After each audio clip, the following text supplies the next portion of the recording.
দেখেন এটা হবে প্লেন আর এটা হবে ডিজাইন, দুইটা প্লেট হবে। যে কোনো সবজি কাটবেন, সবজিকে এইভাবে ধরবেন আর এইভাবে কাট করবেন। ভেন্ডি কাটবেন, পটল কাটবেন, কারেলা কাটবেন, টমাটার কাটবেন, সব এক মাপে কাটিং হবে।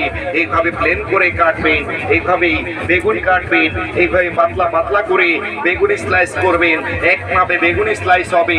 এইভাবেই প্লেন চিপস করবেন ঘরে বসে, বাবুর জন্য আর বাইরের থেকে কিনতে হবে না। এইভাবে প্লেন করে কাটবেন, এইভাবে প্লেন হবে। এটাকে সাইড চেঞ্জ করবেন, এটাকে এইভাবে ধরে ফার্স্ট টাইম সোজা হবে, সোজা একটা দাগ আসবে। এই দাগটাকে একটু বাঁকা করবেন, আবার সোজা করবেন, একবার সোজা করে একবার বাঁকা করে। সোজা বাঁকা যতবার নেট চালি ততবার, সোজা বাঁকা করবেন না। খালি সবজিকে এইভাবে ধরে খালি সোজা সোজা স্ট্রেট প্রেস করবেন, ভাজি হবে। এটা আলু ভাজি, মূলা ভাজি, গাজর ভাজি, পেঁপে ভাজি, সবকিছু কুচি ভাজি করবেন। এইভাবে কুচি ভাজি হবে। এই জায়গায় এটাকে চাপ দিয়ে কাটবেন।